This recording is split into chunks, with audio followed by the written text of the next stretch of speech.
नमस्कार दोस्तों, स्वागत है आपका आज के मुख्य समाचार में, जिसमें सबसे पहली और बड़ी खबर में जिक्र होगा राजस्थान का, जहां पर गहलोत सरकार का बड़ा फैसला, सरकारी नौकरी के लिए नहीं देना होगा कोई इंटरव्यू। दूसरी बड़ी खबर में जिक्र होगा कि बीजेपी सरकार को घेरने के लिए आरोप पत्र लाएगी कांग्रेस, अजय सिंह को मिली जिम्मेदारी और मध्य प्रदेश चुनाव से पहले कांग्रेस का ये बड़ा दाव। तीसरी बड़ी खबर में जिक्र होगा कि राहुल गांधी ने पीएम मोदी और संघ पर लगाए बड़े आरोप, कहा मैंने भी हिंदू धर्म का विस्तार से किया है अध्ययन।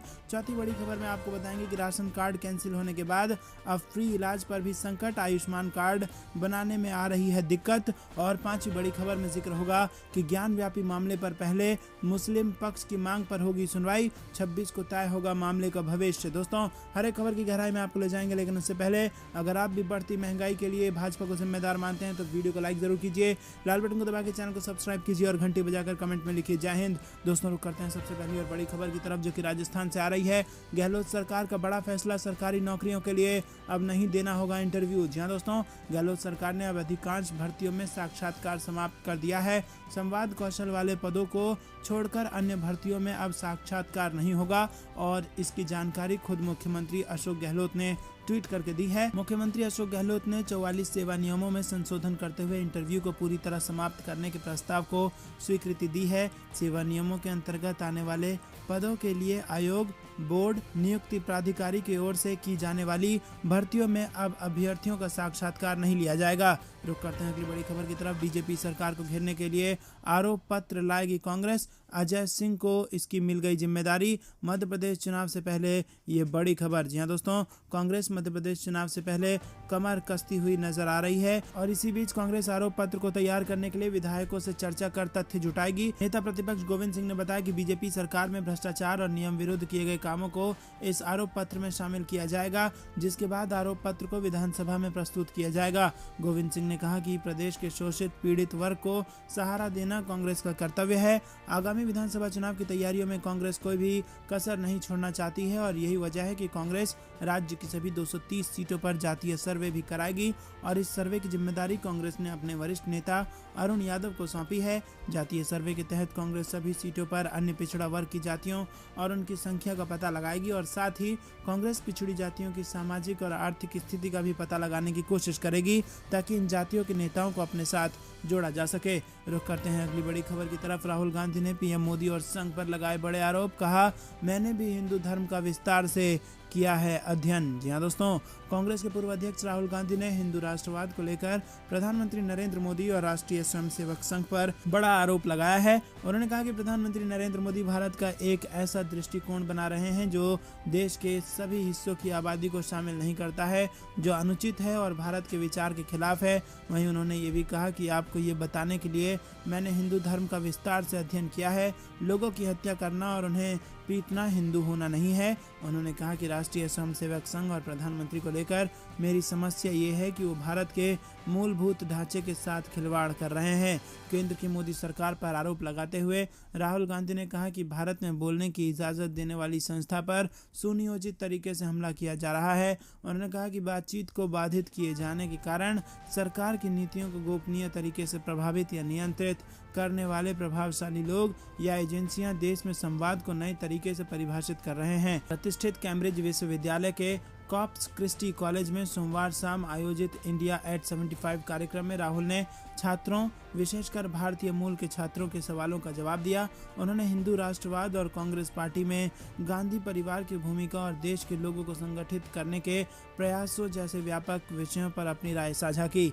दोस्तों, रुक करते हैं अगली बड़ी खबर की तरफ। राशन कार्ड कैंसिल होने के बाद अब फ्री इलाज पर भी संकट, आयुष्मान कार्ड बनाने में आ रही दिक्कत। जी हां दोस्तों, उत्तराखंड में राशन कार्ड निरस्त होने से लोगों के निःशुल्क इलाज पर भी संकट खड़ा हो गया है।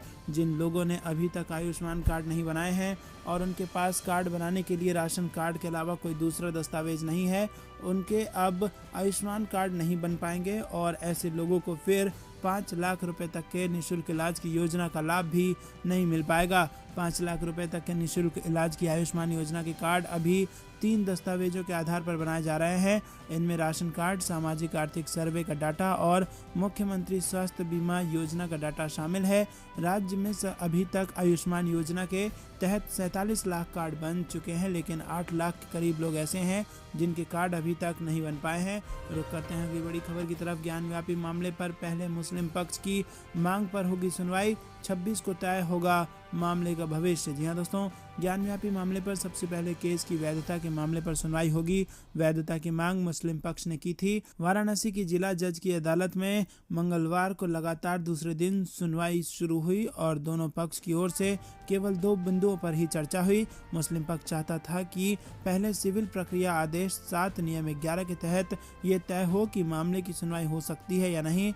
वहीं हिंदू पक्ष चाहता था कि ज्ञानव्यापी मस्जिद परिसर की सर्वे रिपोर्ट पर उस पर आई आपत्तियों से जुड़े बिंदुओं पर सुनवाई हो और अब 26 मई को पहले वैधता पर सुनवाई होगी। सुप्रीम कोर्ट के आदेश पर अदालत में सोमवार को सुनवाई शुरू हुई थी और करीब 45 मिनट तक सुनवाई के बाद अदालत ने मंगलवार तक के लिए मामले को टाल दिया था। दोस्तों रुक करते हैं अगली बड़ी खबर की तरफ। क्या 2024 में बीजेपी के खिलाफ तीसरे मोर्चे की अगुवाई करेंगे अरविंद केजरीवाल? जी हाँ दोस्तों, यहाँ पर बड़ी खबर। दिल्ली के मुख्यमंत्री अरविंद केजरीवाल जिस तरह से एक के बाद एक अन्य राज्यों के मुख्यमंत्रियों और नेताओं से मुलाकात कर रहे हैं, उससे कई लोगों के मन में अब सवाल खड़े होने लगे हैं।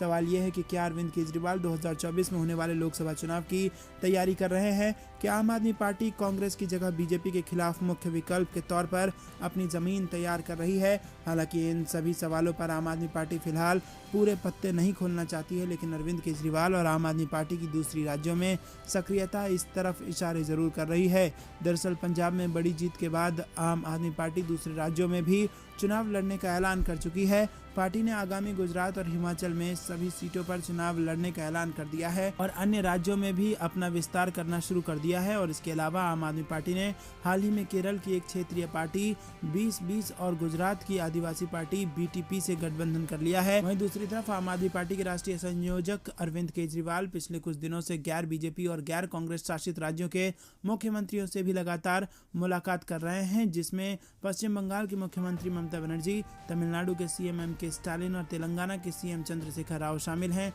इन मुलाकातों पर भले ही पार्टी के नेता खुलकर नहीं बोल रहे, लेकिन जानकारी के मुताबिक इन सभी मुलाकातों में 2024 के चुनाव और तीसरे मोर्चे का स्वरूप क्या होगा, इस पर चर्चा हुई थी। दोस्तों रुक करते हैं अगली बड़ी खबर की तरफ। चिंतन शिविर के बाद एक्शन में कांग्रेस, टास्क फोर्स समेत 3 समूह गठित, 23 नेता संभालेंगे कमान। जी दोस्तों, राजस्थान के उदयपुर में चिंतन शिविर के बाद कांग्रेस पार्टी तेजी से कमर कसती नजर आ रही है। खबर है कि पार्टी की अंतरिम अध्यक्ष सोनिया गांधी ने उदयपुर नवसंकल्प घोषणा पत्र को लागू करने के लिए टास्क फोर्स गठित कर दी है।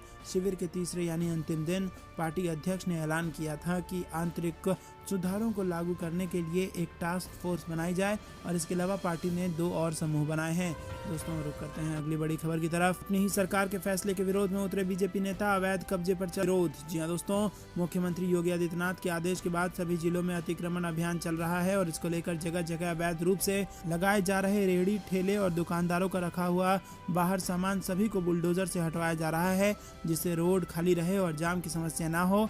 लेकिन जहां एक तरफ मुख्यमंत्री योगी आदित्यनाथ आदेश कर रहे हैं कि अतिक्रमण हटाओ, तो वहीं दूसरी तरफ फिरोजाबाद में बीजेपी के नेता सुनील कुमार शर्मा बाबा के बुलडोजर के विरोध में उतर आए हैं।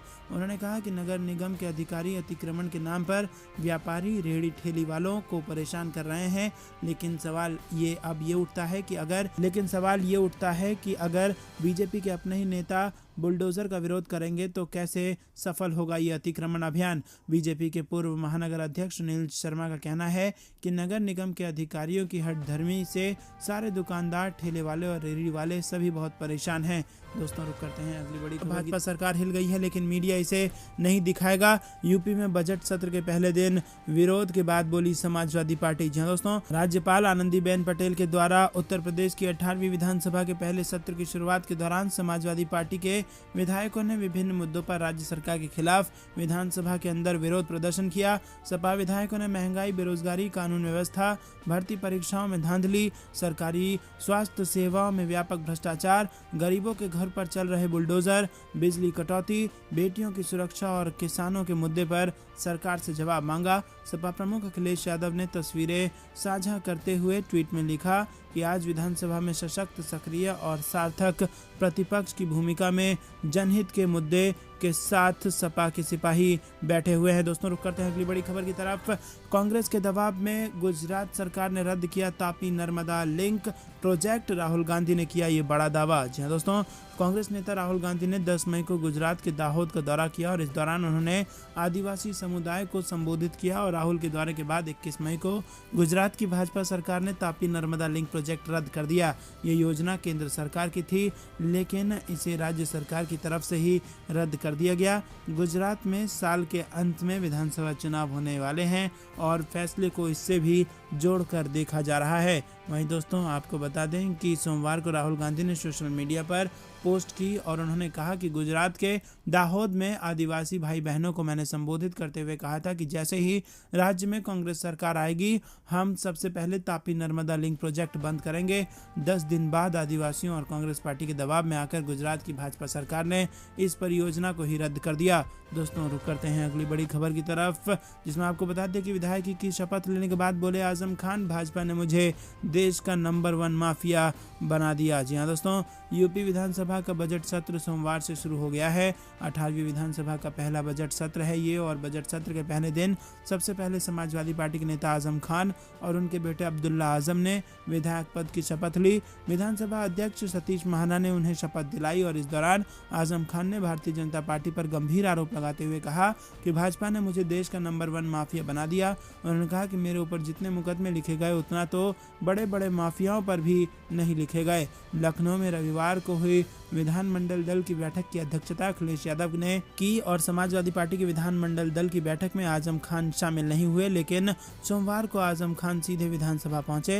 हालांकि वो रात में ही लखनऊ आ गए थे। आजम खान सपा विधायक फहीम के यहाँ रुके हुए थे। समाजवादी पार्टी के प्रदेश अध्यक्ष नरेश उत्तम पटेल ने कहा कि हमारे और उनके दिल एक हैं, ना हम उनसे नाराज हैं ना वो हमसे नाराज हैं। दोस्तों, रुक करते हैं अगली बड़ी खबर की तरफ। अखिलेश यादव को राजभर की सलाह, लोकसभा चुनाव जीतना है तो घर से बाहर निकलें सपा मुखिया और ये समय आराम करने का नहीं। जी हाँ दोस्तों, विधानसभा के चुनाव में सपा के साथ मिलकर सरकार बनाने का दावा करने वाले सुहेल देव भारतीय समाज पार्टी के अध्यक्ष ओम प्रकाश राजभर अब सपा प्रमुख अखिलेश यादव को घर से निकलने की नसीहत दे रहे हैं। सोमवार को उन्होंने यहां पत्रकारों से कहा कि यदि लोकसभा को चुनाव जीतना है तो सपा प्रमुख को घर में ना बैठकर फील्ड में निकलना चाहिए। विधानसभा सत्र में भाग लेने पहुंचे ओम प्रकाश राजभर ने कहा कि लोकसभा चुनाव जीतना है तो उसकी तैयारी अभी से शुरू कर देने की जरूरत है। ये आराम का समय नहीं है। इससे जनता के बीच में निकलना होगा और जिन मुद्दों को लेकर हमने विधानसभा का चुनाव लड़ा था उन मुद्दों के बारे में जनता को समझाना होगा। राजभर ने कहा कि सुभाषपा ने तो अपनी तैयारियां शुरू कर दी है। वो खुद एक दिन में 4 मीटिंग कर रही है, तो इस लिहाज से अखिलेश को इससे अधिक मीटिंग करनी चाहिए। दोस्तों, रुक करते हैं अगली बड़ी खबर की तरफ। ओवैसी और अखिलेश समेत 8 नामजद पर मुकदमे की मांग, अधिवक्ता ने कोर्ट में दिया आवेदन। ज्ञानव्यापी मामले से जुड़ी आई बड़ी खबर। जी हाँ दोस्तों, ज्ञानव्यापी परिसर में शिवलिंग मिलने के दावे के बीच अपर मुख्य न्यायिक मजिस्ट्रेट पंचम उज्ज्वल उपाध्याय की अदालत में असदुद्दीन ओवैसी, उनके भाई अकबरुद्दीन, पूर्व मुख्यमंत्री अखिलेश यादव समेत 8 नामजद और 2000 अज्ञात के खिलाफ मुकदमा दर्ज कर विवेचना करने का अनुरोध किया गया है। आपको बता दें कि अधिवक्ता हरिशंकर पांडे ने कोर्ट में आवेदन देकर कहा कि जहां शिवलिंग मिला है वहां जाकर हाथ पैर धोना, थूकना, गंदा पानी का वहां जाना देखकर काशी व देशवासियों का मन पीड़ा से भर गया है, जिससे असहनीय कष्ट है और उन्होंने धार्मिक भावना भड़काने का भी आरोप लगाया है। दोस्तों, रुक करते हैं अगली बड़ी खबर की तरफ। एमपी में किसानों के साथ बड़ा खेल, केंद्रीय योजना को दरकिनार कर 1.5 गुना प्रीमियम राशि पर किया कम रकम का बीमा। जी हाँ दोस्तों, आपको बता दें कि बड़े भ्रष्टाचार का भांडाफोड़ हुआ है। कई बार किसानों की ये शिकायत रहती है कि उन्हें पता भी नहीं होता और खाते में बीमा राशि कट जाती है, लेकिन मध्य प्रदेश में तो केंद्रीय योजना को दरकिनार कर किसानों को 1.5 गुना प्रीमियम पर आधी रकम का बीमा थमा दिया गया। सरकारी दस्तावेज इसकी बयानी कर रहे हैं। ऐसे में किसान खुद को ठगा हुआ महसूस कर रहे हैं। मध्य प्रदेश के लाखों किसानों के साथ बीमे के नाम पर ठगी हो गई है। इंदौर के राला मंडल के विजेंद्र पटेल भीषण गर्मी में भी खेतों में पसीना बहा रहे हैं। खेतों में फसल की हरियाली के लिए अल्प अवधि कृषि कर्ज लिया था, साथ में बगैर जानकारी बीमा भी हो गया। प्रीमियम के 37 रुपये कट गए, जबकि बीमे की रकम है सिर्फ 1 लाख रुपए। यहाँ दोस्तों मुंडला गांव के अफसर पटेल की भी यही कहानी है। तो दोस्तों यहाँ पर इंश्योरेंस के नाम से गरीब किसानों के साथ जबरदस्त ठगी का मामला सामने आया है। मध्य प्रदेश से बड़े भ्रष्टाचार का भांडाफोड़ चुनाव से पहले हुआ है। रुक करते हैं अगली बड़ी खबर की तरफ। कोरोना के बीच मंकी पॉक्स ने बढ़ाई चिंता, मुंबई एयरपोर्ट पर अलर्ट। जी हाँ दोस्तों, यहाँ पर दुनिया में एक और नई बीमारी तेजी से फैल रही है जिसका नाम है मंकी पॉक्स। हाल ही में आई एक रिपोर्ट के मुताबिक अभी तक दुनिया भर में मंकी पॉक्स के 90 से ज़्यादा मरीज मिल चुके हैं और ये सारे केस यूके, यूरोपीय देश, उत्तरी अमेरिका और ऑस्ट्रेलिया समेत 12 देशों में मिले हैं। हालांकि भारत में अभी एक भी केस नहीं मिला है। इसी बीच मुंबई एयरपोर्ट और बीएमसी मंकी वायरस को लेकर अलर्ट पर है। वहीं दोस्तों आपको बता दें कि बीएमसी ने आदेश जारी करते हुए कहा कि जो लोग अफ्रीकी देशों और अन्य ऐसे चिन्हित देशों से यात्रा कर चुके हैं जहां मंकी पॉक्स के लक्षण मिले हैं उन्हें जांच कराने की जरूरत है। मुंबई एयरपोर्ट से भी यात्रियों की जांच करने को कहा गया है और इससे पहले केंद्र सरकार ने मंकी पॉक्स को लेकर national centre for disease control और Indian council of medical research को अलर्ट रहने के लिए कहा है। मंकी पॉक्स पर विश्व स्वास्थ्य संगठन WHO ने भी मंकी पॉक्स को लेकर चेतावनी दी है। WHO ने कहा कि जिन देशों में ये संक्रमण नहीं फैला है वहां मंकी पॉक्स के और अधिक मामले सामने आ सकते हैं। मंकी पॉक्स उन लोगों में फैल रहा है जो किन्हीं कारणों से फिजिकल कनेक्ट में आए हैं। मंकी पॉक्स एक ऑर्थोपॉक्स वायरस है जो चेचक की तरह है और लेकिन ये चेचक से कम गंभीर है। दोस्तों रुक करते हैं अगली बड़ी खबर की तरफ। गहलोत सरकार ने 1.33 करोड़ महिलाओं को मुफ्त इंटरनेट के साथ मोबाइल देने का किया ऐलान। जी हाँ दोस्तों, राजस्थान से ये बेहद बड़ी खबर निकल के आ रही है। आपको बता दें कि राजस्थान में 1,33,00,000 महिलाओं को मुफ्त इंटरनेट के साथ स्मार्टफोन दिया जाएगा। राज्य सरकार ने मोबाइल फोन खरीदने की प्रक्रिया सोमवार से शुरू की है। सोमवार को 7,500 करोड़ की निविदा के लिए सोमवार को प्री बिड बैठक हुई और 3 साल तक निःशुल्क डेटा के साथ 1,33,00,000 स्मार्ट मोबाइल फोन आपूर्ति करने के लिए कंपनियों और सरकारी अधिकारियों के बीच चर्चा हुई है।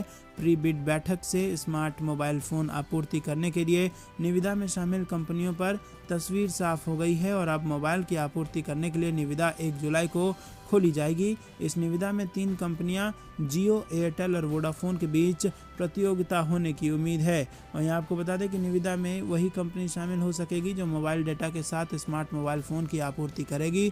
सरकार ने कंपनियों के लिए 3 शर्त रखी है। इनमें पहली शर्त यह है कि कंपनी के पास राजस्थान में मोबाइल सेवा देने का लाइसेंस होना चाहिए। दूसरी शर्त के मुताबिक कंपनी के पास मोबाइल टावर निचले स्तर के होने चाहिए और तीसरी शर्त के अनुसार निचले स्तर तक कंपनी के कर्मचारी होने चाहिए। दोस्तों रुक करते हैं अगली बड़ी खबर की तरफ। कमलनाथ का बीजेपी पर बड़ा आरोप, बोले चुनाव आते ही झूठे नारियल फोड़ने घोषणा करने का खेल हो गया शुरू। जी हाँ दोस्तों, मध्य प्रदेश में पंचायत और नगर निगम चुनाव की तैयारी के बीच राजनीतिक बयानबाजी भी तेज हो गई है। पूर्व मुख्यमंत्री कमलनाथ ने बीजेपी पर चुनाव के समय झूठे नारियल फोड़ने और घोषणाएं करने का आरोप लगाया है। पूर्व मुख्यमंत्री और कांग्रेस प्रदेश अध्यक्ष कमलनाथ ने कहा कि भाजपा सरकार को प्रदेश की जनता की याद सिर्फ चुनाव के समय ही आती है। जब भी कोई चुनाव सामने आता है, मुख्यमंत्री से लेकर तमाम भाजपा के मंत्रीगण नेता झूठे नारियल फोड़ने निकल पड़ते हैं, झूठी घोषणाओं में लग जाते हैं, झूठे भूमि पूजन शिलान्यास की बाढ़ सी आ जाती है।